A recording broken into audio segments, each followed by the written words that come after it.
Get in there. Animals belong in cages. Sheriff Dale Crenshaw shoved a black woman into the holding cell. The bars slammed shut. Her name was Whitney Adams. She'd been driving through a small town in Tennessee, doing nothing wrong. Crenshaw pulled her over. Why did you stop me? That was it. That was her crime. I gave you an order. You gave me attitude. Dogs that bark get put in the kennel, so sit like a good girl. Whitney's wrists were bruised from the cuffs. Her hands were shaking. But her voice wasn't. You're going to regret this, Sheriff. Nobody's coming for you, monkey. He walked away whistling. 5 minutes later, his phone rang. The voice on the other end didn't come from the county. And what happened next buried Dale Crenshaw's entire career. Before he even hung up. 6 hours earlier, Whitney Adams was standing in her kitchen in Arlington, Virginia, barefoot, coffee in one hand, phone in the other. She wasn't wearing a blazer, no heels, no Pentagon badge clipped to her chest, just a white cotton blouse, jeans, and her hair pulled back in a low bun. On the counter sat a cake box. Vanilla buttercream, her mother's favorite. Next to it, a wrapped gift, a leather photo album she'd spent 3 months putting together. Baby photos, graduation, her swearing-in ceremony. 60 years of memories pressed between 2 covers. Whitney's mother, Mama Lou, was turning 78. She lived alone in a small house outside Knoxville. Bad knees, good spirit. She still called Whitney every Sunday morning at 7 sharp, no matter what. This weekend was the one Whitney had circled on her calendar for months. No meetings, no briefings, no classified folders. Just her, the open road, and her mama's birthday. She loaded the cake into the back seat of her silver Nissan Altima, locked her apartment, started driving south. No motorcade, no security detail, no driver. Just a woman going home. That was the thing about Whitney Adams. At the Pentagon, she was Deputy Assistant Secretary of Defense. She oversaw a $2.3 billion cybersecurity budget. She sat in rooms where generals took notes when she spoke. She had a direct line to people whose names never showed up in the news. But behind the wheel that morning, with gospel music playing low on the radio and the Virginia hills rolling past her window, she was just a daughter with a dented cake box and a long drive ahead. She grew up poor, East Tennessee, a house with 2 bedrooms and 5 people. Her mother cleaned offices at night and braided hair during the day. Her father drove trucks until his back gave out. Whitney earned every single thing she had. Scholarship to Howard University, law degree from Georgetown, recruited by the Department of Defense at 26. By 41, she held one of the highest civilian positions in the building. But none of that was written on her forehead. And on a Tennessee highway, none of that mattered. All anyone saw was a black woman driving alone. Now let's talk about where she was headed, and the stretch of road that changed everything. Harmon County, Tennessee. Population 4,812. 1 traffic light. 1 gas station. 1 main street with a diner, a barber shop, a hardware store, and a tiny hair salon owned by a woman named Edna Calloway. Small town. Tight grip. The biggest building in Harmon wasn't the church. It was the sheriff's station. A squat brick box with an American flag out front and a name painted on every cruiser door. Sheriff Dale Crenshaw. Crenshaw had run Harmon County for 22 years, unopposed in 4 elections. His photo hung in the diner. His cousin ran the tow yard. His brother-in-law sat on the county board. He was the law, the judge, the jury, and everybody knew it. But here's what the people outside Harmon County knew. Over the past 5 years, 83% of traffic stops on Highway 11 involved black or brown drivers. 83%. In a county that was 91% white. 3 civil complaints had been filed against the department. 3. Every single one was dismissed by Crenshaw's own office. He investigated himself and found nothing wrong. Every time. Black drivers who passed through Harmon had a name for that stretch of Highway 11. They called it the checkpoint. Word spread through group chats and road trip forums. Don't speed, don't stop for gas, don't make eye contact. Just get through. Whitney didn't know any of that. She'd taken this route because it was the fastest way to Knoxville. That was the only reason. She crossed the Harmon County line at 1:47 p.m. Windows down, gospel still humming through the speakers, the afternoon sun warm on her arm. She passed the welcome sign. Harmon, population 4,812. A sheriff's cruiser sat parked in a gravel turnout about 200 yards ahead. Whitney glanced at her speedometer. 58 in a 60 zone. She was fine. The cruiser didn't move. She kept driving, eyes forward, hands on the wheel. Then, in her rearview mirror, the cruiser pulled out. Slowly. No siren, no lights, just following. 1 car length back, then half a car length. Whitney's stomach tightened, not because she'd done anything wrong, but because she was a black woman alone on a rural highway, and she knew what that cruiser behind her might mean. She gripped the wheel a little tighter, kept her speed steady, kept breathing.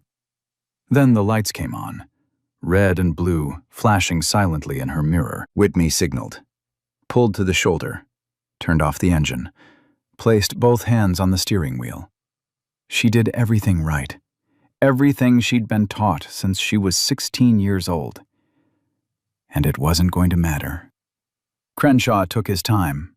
Whitney watched in the side mirror as he stepped out of the cruiser. Slow, deliberate.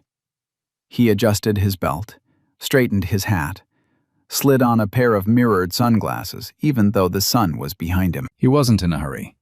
He was enjoying this. His boots crunched on the gravel. 1 step, 2 steps, 3. Each one slower than the last. The crackle of his radio broke the silence, a dispatcher's voice, muffled and distant. He ignored it. Whitney sat still, hands at 10 and 2, window already down, engine off. She could feel the heat rising off the asphalt. A bead of sweat ran down the back of her neck. Crenshaw reached her window. He didn't lean down. He stood tall, looking in at an angle, the way you'd look into a dumpster. License and registration. No greeting, no explanation, no ma'am. Just 2 words dropped like a rock. Whitney kept her voice steady. Of course, officer. Can I ask why I was pulled over? Crenshaw's jaw shifted. Something behind those mirrored lenses went cold. He didn't answer her question. He repeated his. I said license and registration. Louder this time. Whitney nodded. I'm going to reach into my glove compartment now. She said it out loud on purpose. She narrated every movement. Left hand stays on the wheel. Right hand moves slowly, opening the compartment, pulling out the documents. She handed them through the window. Crenshaw took the papers without looking at them.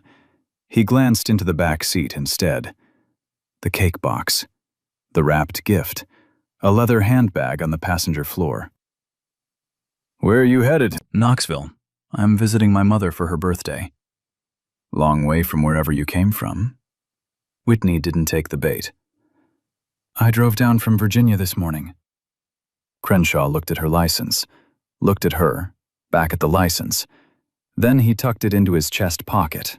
Not his clipboard, not his scanner. His pocket. I clocked you doing 72 in a 60 zone.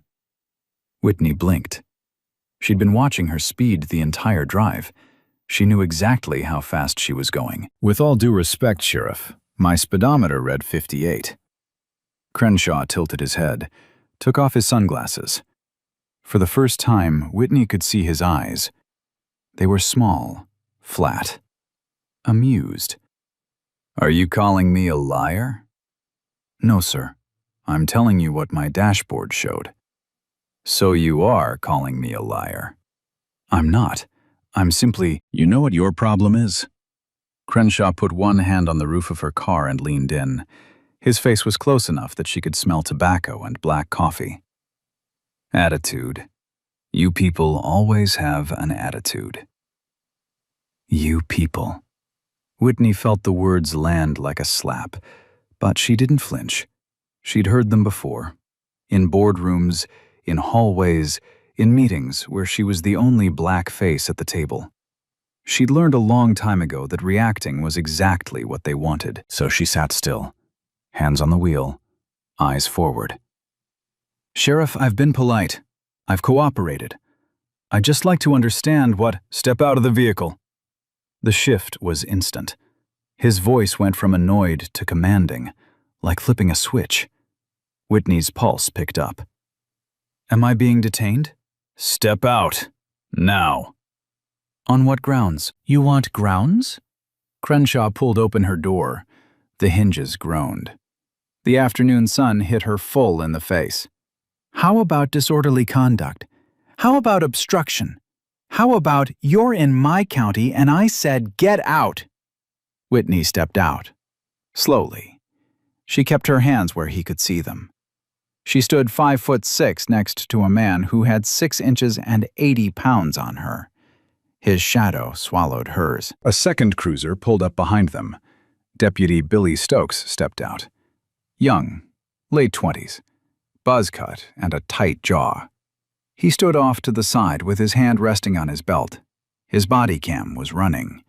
The small red light blinked steadily on his chest. Crenshaw pointed at the hood. "Hands on the car." "Sheriff, I haven't done anything wrong. I have the right to—" "You have the right to do what I tell you." He grabbed her arm, hard. His fingers dug into the space just above her elbow. He spun her around and pressed her against the hood. The metal was hot. She could feel it burning through her blouse. "Hands behind your back." The cuffs came out. Click, click. Cold steel. Too tight. Whitney felt the metal bite into her wrist bones. She winced. One sharp breath in. That was all she allowed herself. Stokes watched from the side of the road. His mouth was a thin line. He didn't move, didn't speak. But his eyes kept flicking between Crenshaw and the woman in cuffs. Across the street, about 60 yards away, Edna Calloway was standing in the doorway of her hair salon. She'd heard the cruiser lights. She'd seen the whole thing through the window. Now she was standing on the sidewalk with her phone in her hand. The camera was on. Her hands were trembling, but she held it steady. Crenshaw didn't see her. He wasn't looking.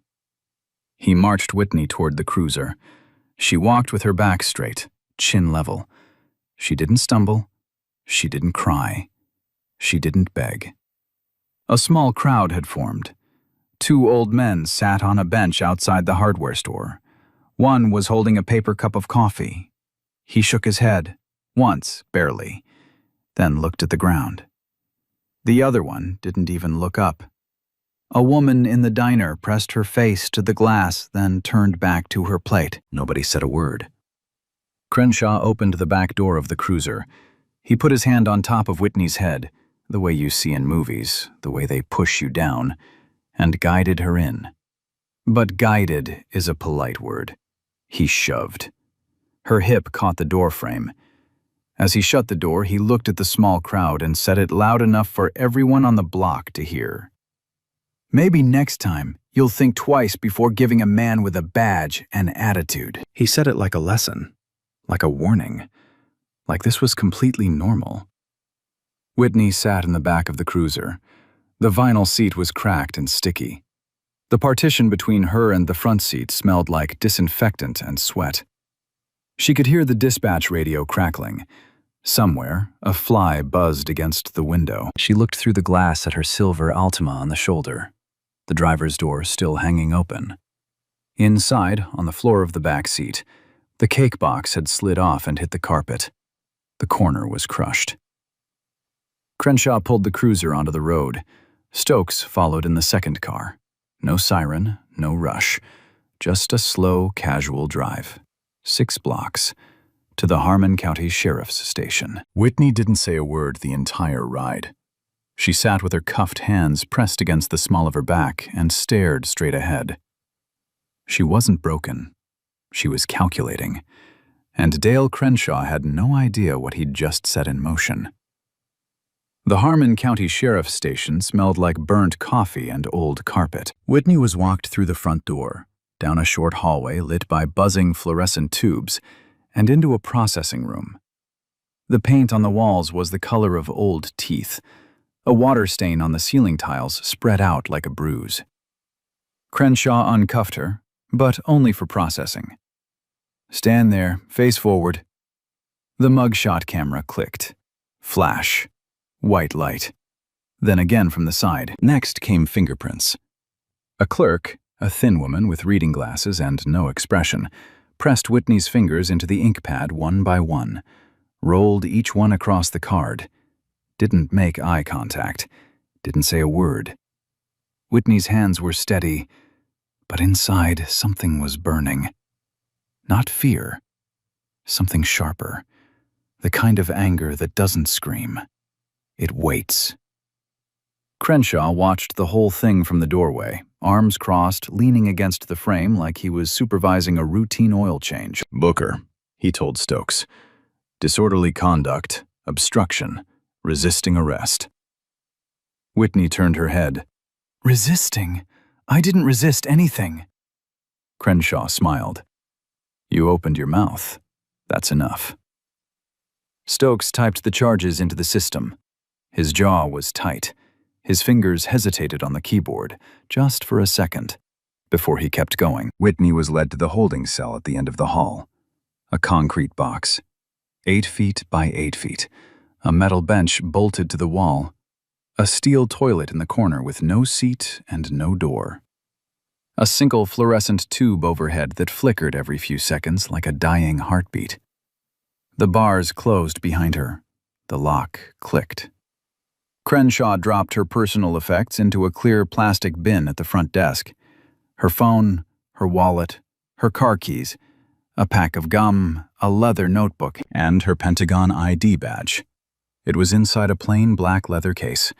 It landed face down in the bin. He didn't look at it, didn't open it, didn't care. "There," Crenshaw said. "Let her cool off. She can have her call in the morning." "She's entitled to a call now," Stokes said quietly. Crenshaw looked at him, slow, the kind of look that said, "Don't. She'll get her call when I say she gets her call." Stokes looked at the floor, said nothing. Whitney sat on the metal bench. The surface was cold. She could feel every bolt through the thin fabric of her jeans. The fluorescent light buzzed and flickered above her. A faint drip came from somewhere. A pipe in the wall, maybe. Steady. Relentless. She could hear them laughing in the front office. Crenshaw's voice, loud, casual. He was telling Stokes a story about a fishing trip. Like nothing had happened. Like she didn't exist. Whitney closed her eyes. She thought about her mother. Right now, Mama Lou was probably sitting on her porch in Knoxville, looking at the road, wondering when her daughter's car would pull into the driveway. She thought about the cake on the floor of her Altima, the photo album in the trunk. 60 years of memories she'd assembled page by page. She thought about the briefing she was supposed to dial into at 3, a cybersecurity review she'd promised General Prescott she wouldn't miss, even on her day off. It was already past 2:30. She opened her eyes. In the upper corner of the cell, she noticed a camera, small, dusty, a tiny red light blinking beside the lens. Whitney stood.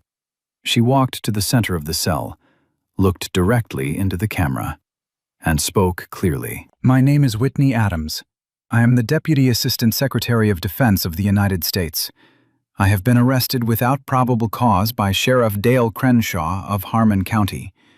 The time is approximately 2:45 p.m. The camera kept blinking. Nobody was watching the monitor.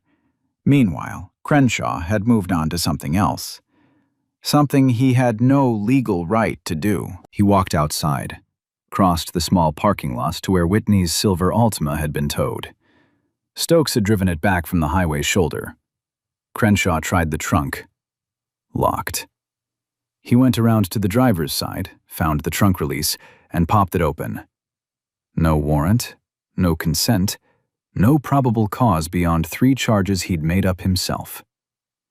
Inside the trunk, he found a charcoal garment bag, a wrapped birthday gift, a leather briefcase, locked with a combination clasp. He forced it open. The clasp bent and snapped. Inside, a Pentagon-stamped laptop. A sealed folder marked Confidential, DoD Use Only. And a laminated access card for the E-ring of the Pentagon, the innermost corridor, where the Secretary of Defense and the Joint Chiefs worked. Crenshaw stared at the folder. He didn't fully understand what he was holding, but the words were right there. Department of Defense. Confidential. The Pentagon seal, 5 concentric rings, embossed in blue and gold. His fingers hovered over the folder for 3 seconds. Then he put it back, closed the briefcase, shut the trunk. He didn't tell Stokes. He didn't call anyone. He walked back inside, sat down at his desk, and said nothing, like it never happened. While Crenshaw sat at his desk pretending nothing had changed, something was already moving 2 states away. At the Pentagon in Arlington, Virginia, a young staffer named Peters checked Whitney's calendar for the 3rd time. The 3 p.m. cybersecurity briefing was starting. Whitney had promised to dial in. Personal leave or not, she never missed. 3 o'clock came. No call, no text, no email. Peters tried her cell phone, straight to voicemail. The phone was sitting in a plastic bin at the Harmon County Sheriff's Station, powered on, ringing silently against Whitney's car keys. Peters tried again at 3:05. Voicemail. At 3:10, he sent a text. No response. At 3:15, he picked up his desk phone and called the one person he knew would take this seriously, General Nolan Prescott, 3-star general, Whitney's direct superior. The kind of man who ate breakfast at 4:30 a.m. and ran 5 miles before most people hit snooze. Prescott answered on the first ring. Peters explained. Whitney Adams missed the briefing. Phone's off. No communication since noon. The general didn't hesitate. Trace her phone. Within 4 minutes, a GPS ping came back. Whitney's government-issued phone was transmitting from a single location. Harmon County Sheriff's Office, rural Tennessee. Prescott stared at the screen. His jaw tightened. He picked up a secure phone, the kind with no caller ID and a direct line to everywhere.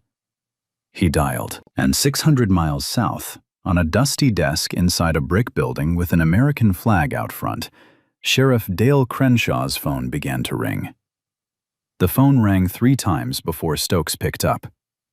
Harmon County Sheriff's Office. The voice on the other end was the kind of voice that didn't ask twice. Calm. Clipped.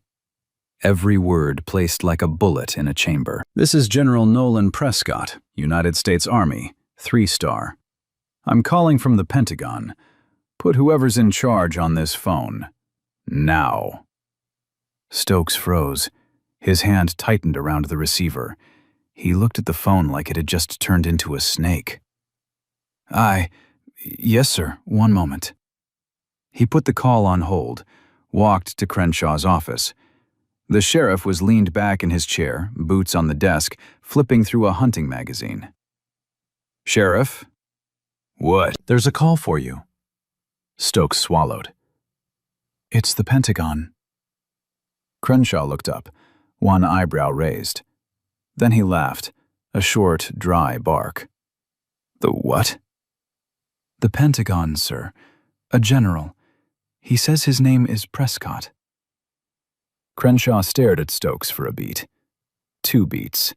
Then he dropped the magazine, picked up the phone, and leaned back like he owned the building. "This is Sheriff Crenshaw. What can I do for you?" He said it like he was talking to a telemarketer. General Prescott didn't match his energy. He didn't need to. "Sheriff, you are currently holding one of my people in your facility. Her name is Whitney Adams. She is the Deputy Assistant Secretary of Defense of the United States. She was due on a classified national security briefing 19 minutes ago. She has not answered her phone because you have it." Silence. The hunting magazine slid off Crenshaw's lap and hit the floor. "Now, I'm going to say this once." Prescott's voice dropped half a register. "You will release her. Immediately. You will return every item you confiscated, and you will have a detailed explanation ready for the Department of Justice attorneys who will be contacting you within the hour." Crenshaw's mouth opened. Nothing came out for a full 2 seconds. I don't know what you're talking about. We picked up a woman for disorderly conduct, that's all. Routine stop." "There is nothing routine about what you've done. I have her GPS location pinned to your building. I have her phone signal sitting inside your station. If she is not released, unharmed, in the next 10 minutes, you won't be dealing with me, Sheriff. You'll be dealing with federal marshals." The line went dead. Crenshaw sat there, the receiver still pressed to his ear, the dial tone humming. His face had gone the color of old paper. 5 seconds passed. Then he moved, fast. Faster than Stokes had ever seen him move. He lunged for the plastic bin on the front counter, dug through it, pulled out the black leather case he'd tossed aside an hour ago, flipped it open, and there it was. Whitney J. Adams, Deputy Assistant Secretary of Defense, Department of Defense, the Pentagon. Her photo, the Pentagon's seal, a holographic security strip that caught the fluorescent light. Crenshaw's hands were shaking. Actually shaking. The leather case almost slipped from his fingers. He rushed down the hall, his boots hammered on the concrete. He fumbled the keys twice before he got the right one into the lock. The cell door swung open. Whitney was sitting exactly where he'd left her, back straight, hands on her knees, eyes level. She hadn't moved. She hadn't paced. She hadn't screamed or cried or rattled the bars. She'd waited. Like a woman who'd sat through 4-hour national security briefings. Like a woman who'd stared down rooms full of generals and never blinked. Crenshaw's voice cracked. "Ma'am, there's been a misunderstanding." Whitney stood, slowly. She smoothed the front of her torn blouse. She looked at the red marks on her wrists, both sides raw from the cuffs. And then she looked at him. "There was no misunderstanding, Sheriff. You understood exactly what you were doing." Crenshaw opened his mouth, closed it, opened it again. If you'd told me who you were." "I shouldn't have to tell you who I am for you to treat me like a human being." That sentence landed like a grenade in a quiet room. Crenshaw had nothing. No comeback, no authority, no badge big enough to cover what he'd done. He stepped aside. Whitney walked past him, down the hallway, through the front office. Stokes was standing near the counter. He wouldn't make eye contact. His hands hung at his sides. The body cam on his chest was still running. Whitney collected her things from the plastic bin. Phone, wallet, keys, badge. She checked her phone. 11 missed calls. 5 from Peter's, 4 from Prescott's office, 2 from numbers she didn't recognize. She put the badge around her neck, let it hang in plain sight. The Pentagon seal faced out. Then she walked through the front door and into the afternoon sun. Edna Calloway was standing on the sidewalk across the street, phone still in her hand. Their eyes met. Whitney nodded. Edna nodded back. Whitney got into her Altima. The dented cake box was still on the floor behind the passenger seat. She reached back, picked it up, and set it gently on the seat beside her. She dialed General Prescott. "I'm out. I'm fine." A pause. "And, General, I want this handled." She hung up, put the car in drive, and pulled away from the Harmon County Sheriff's Station without looking back. Inside, Crenshaw stood at the front window, watching her taillights disappear down Main Street. His reflection stared back at him in the glass. For the first time in 22 years, Dale Crenshaw looked small. The moment Whitney's taillights disappeared, Crenshaw's world started cracking. He stood at the window for 10 seconds. 15. His reflection stared back at him, smaller than it had ever looked. Then he turned and moved. Fast. Not like a man in charge, like a man trying to outrun something he couldn't see. He grabbed the desk phone and dialed the county attorney, a man named Howell, who played poker with him every Thursday night. "Ed, it's Dale. I need to talk to you." "What's going on?" I picked up a woman today. Traffic stop. Routine. Turns out she's some kind of federal official. Pentagon. And I just got a call from a general. A real one. Silence on the other end. A long one. "Dale, what exactly did you charge her with?" "Disorderly, obstruction, resisting." "Did she resist?" Crenshaw hesitated.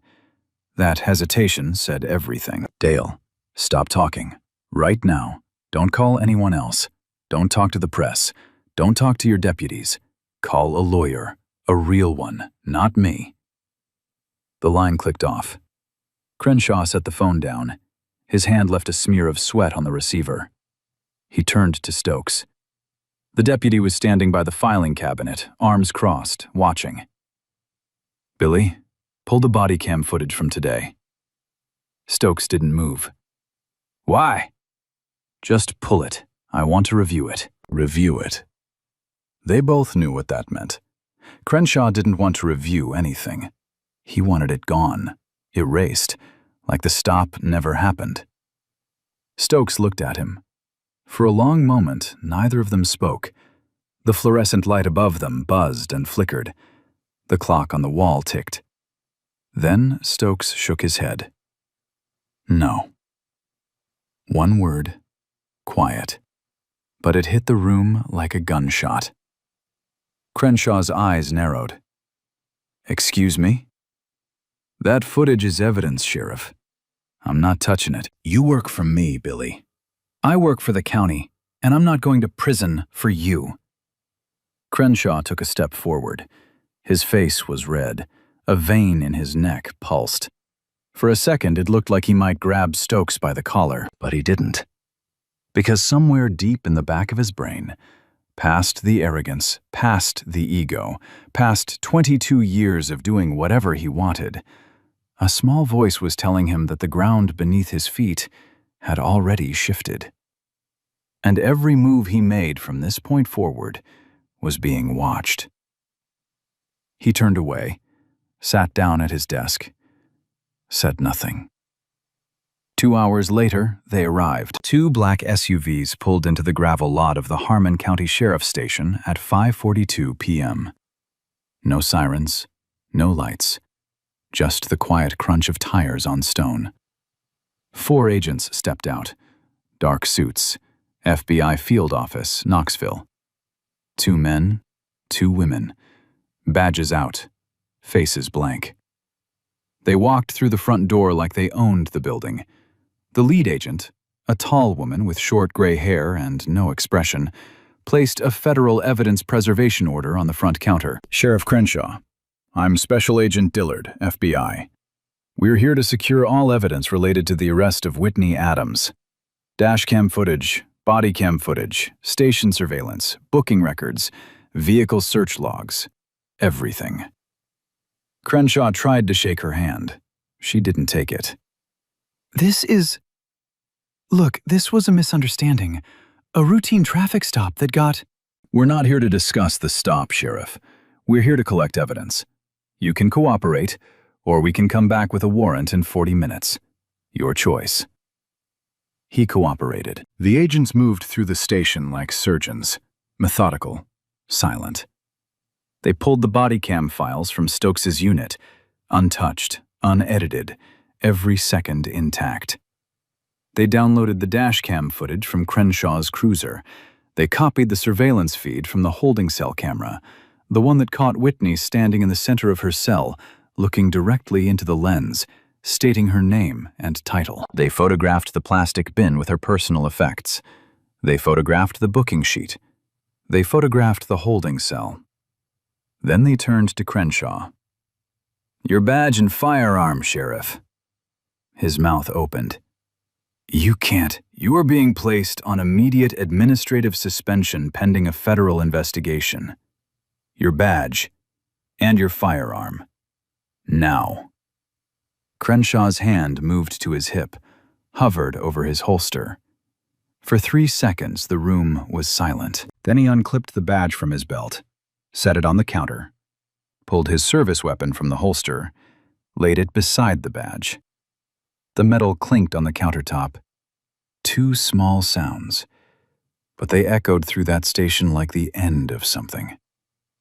Agent Dillard placed both items into evidence bags, sealed them, signed the labels. "The Department of Justice Civil Rights Division has opened a preliminary investigation into your conduct, false arrest, illegal search and seizure, Fourth Amendment violations, and potential federal civil rights violations under 42 U.S.C. Section 1983. You'll be contacted by their office within 72 hours. Crenshaw said nothing. His hands hung at his sides. Empty. No badge, no gun, no authority. The agents left at 6:30 p.m. The SUVs backed out of the gravel lot and disappeared down Main Street.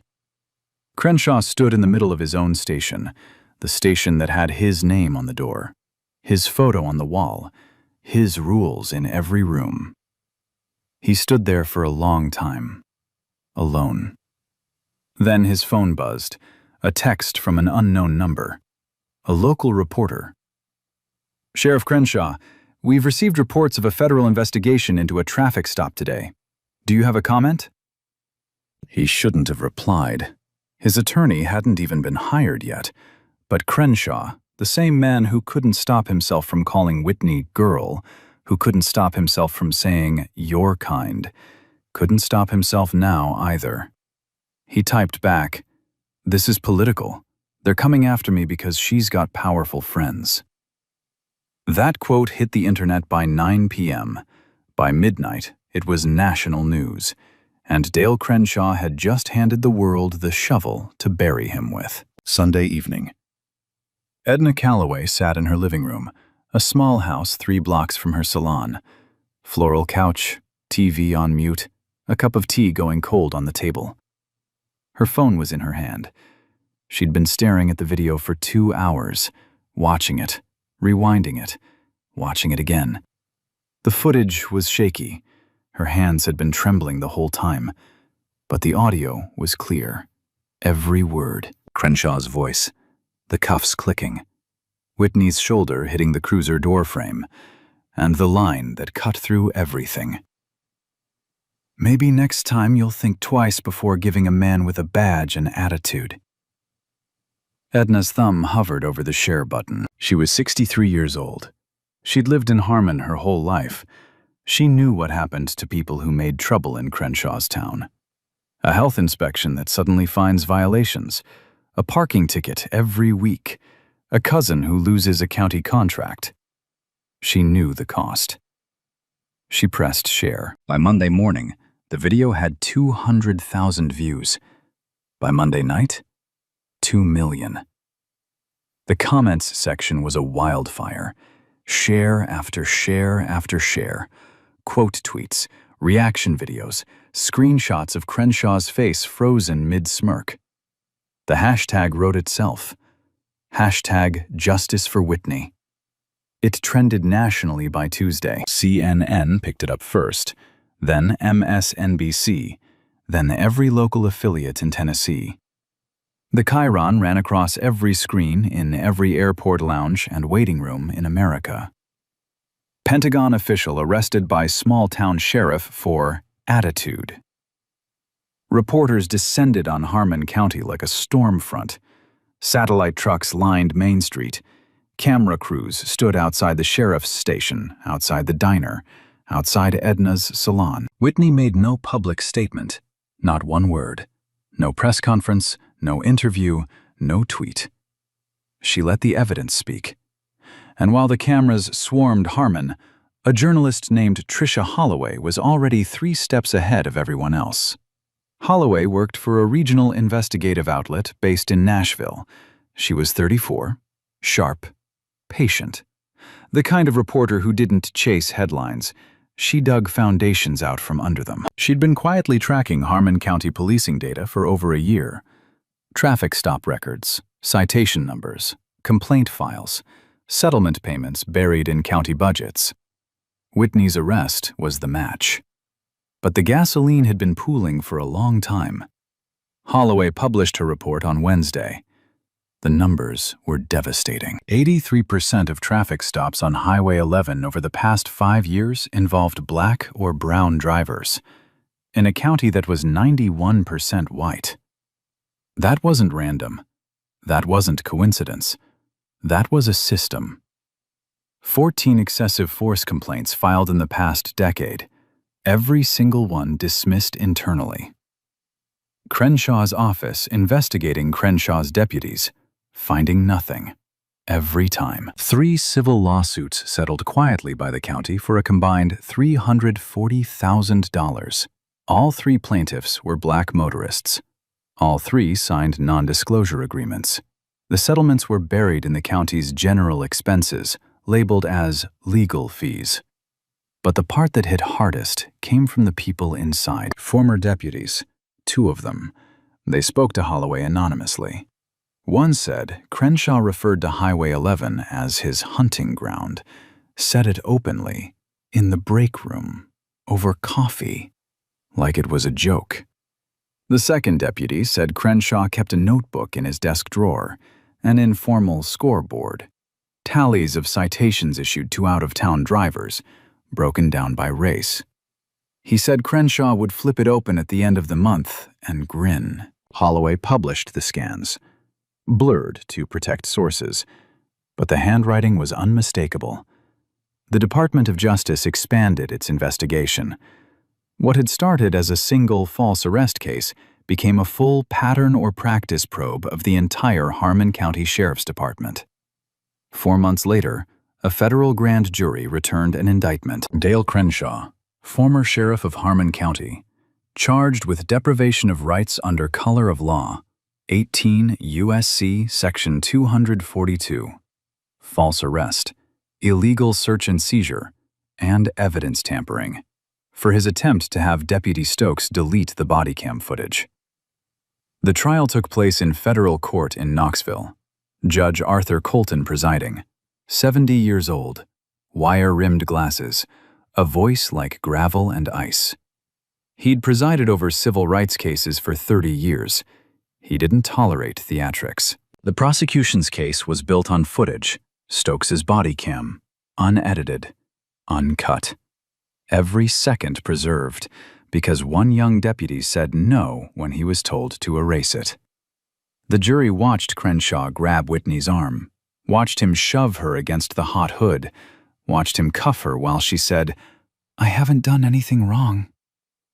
Edna's cell phone video, shaky but clear, the crowd watching, nobody moving.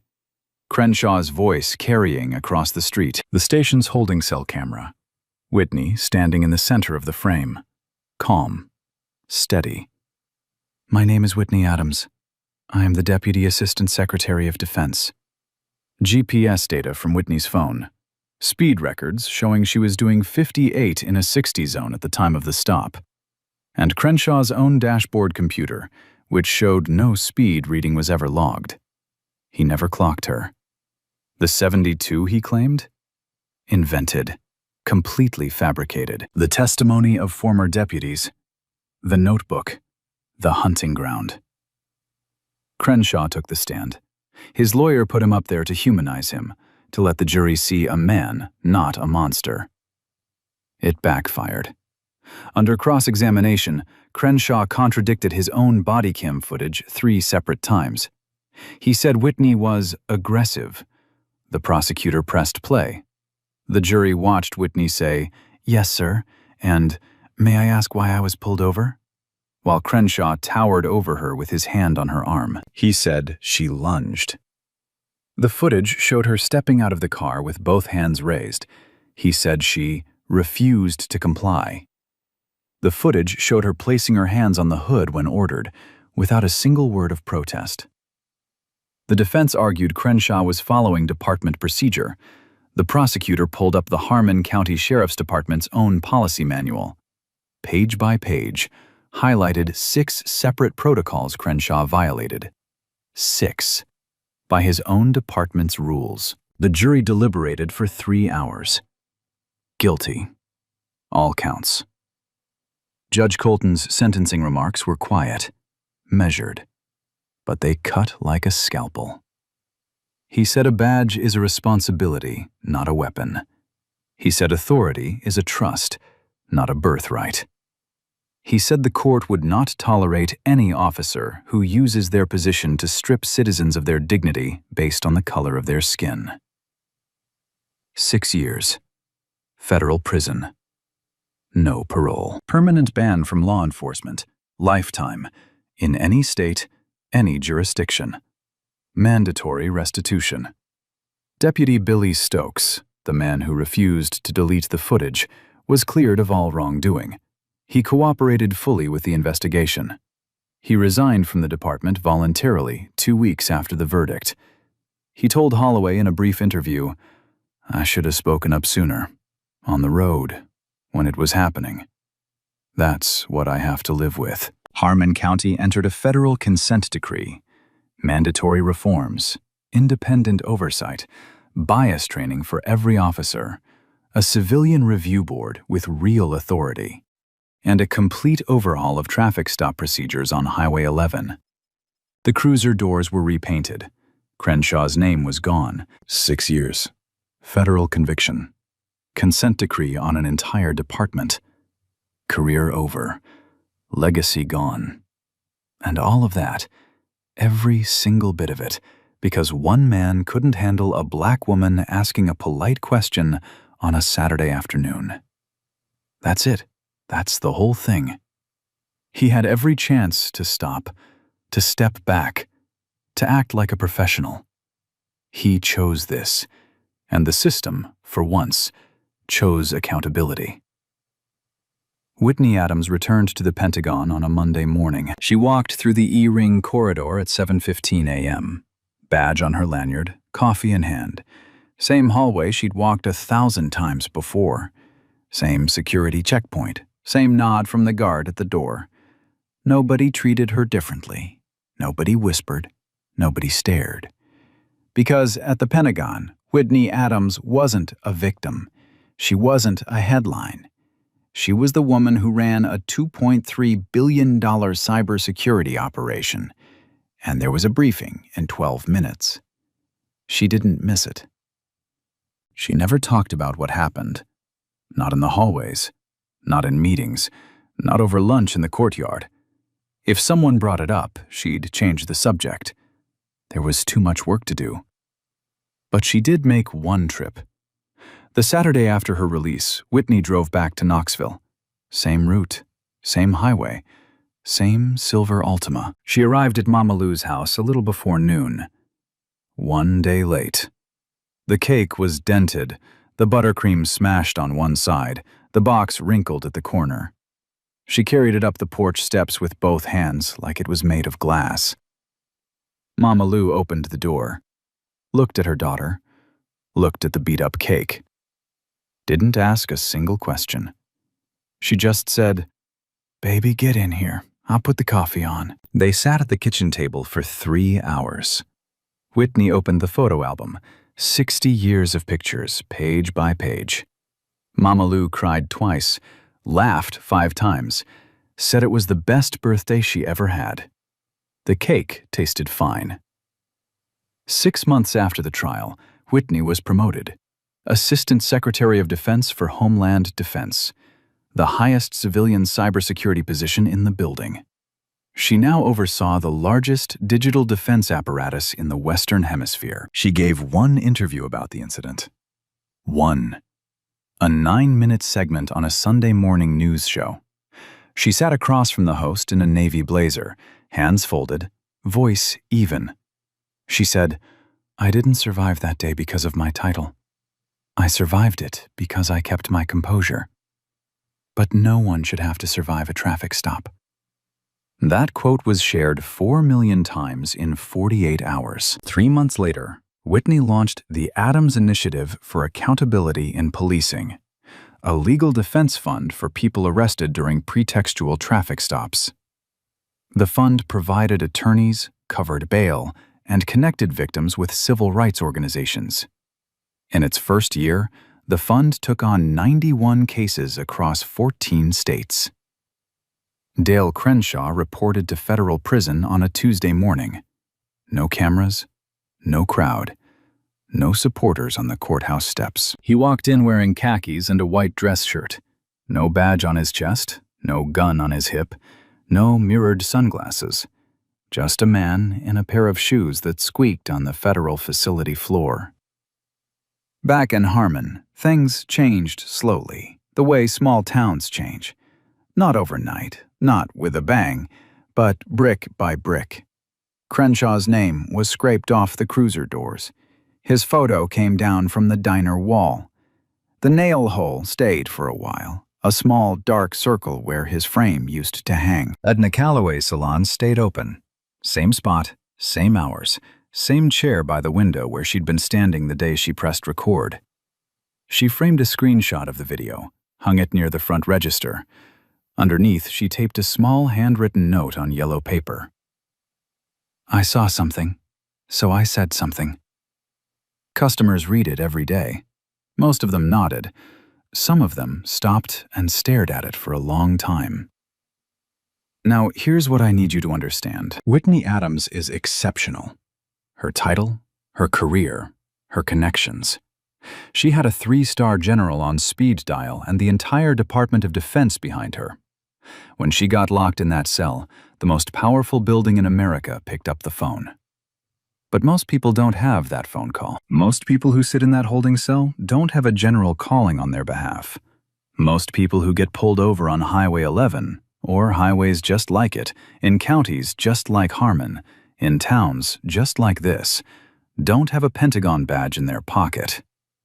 The investigation found dozens of them, exposed them. People who were stopped, searched, humiliated, and released without a word. Most never filed a complaint. Most thought nobody would believe them. Whitney's story ended with justice. A verdict. A sentence. A system held accountable. But the real measure of a country isn't how it treats the powerful. It's how it treats the people nobody's watching. So let me ask you something. If you were standing on that sidewalk, like Edna, would you hit record? If you saw that video in your feed, would you share it? Or would you scroll past? Drop a comment. Tell me, have you ever been pulled over and felt like it had nothing to do with your driving? Have you ever watched something happen and wished you'd spoken up? If this story made you feel something, anything, hit that like button. Share it with someone who needs to hear it. And if you haven't subscribed yet, you know what to do. Because justice isn't always loud. Sometimes it starts with one person, on a sidewalk, holding up a phone, refusing to look away. Be that person. 6 years, federal prison, career gone, all because one man couldn't handle a black woman asking a polite question. But here's what really gets me. Whitney Adams had the entire Pentagon behind her, and even she sat in that cell with blue wreath and a crushed birthday cake.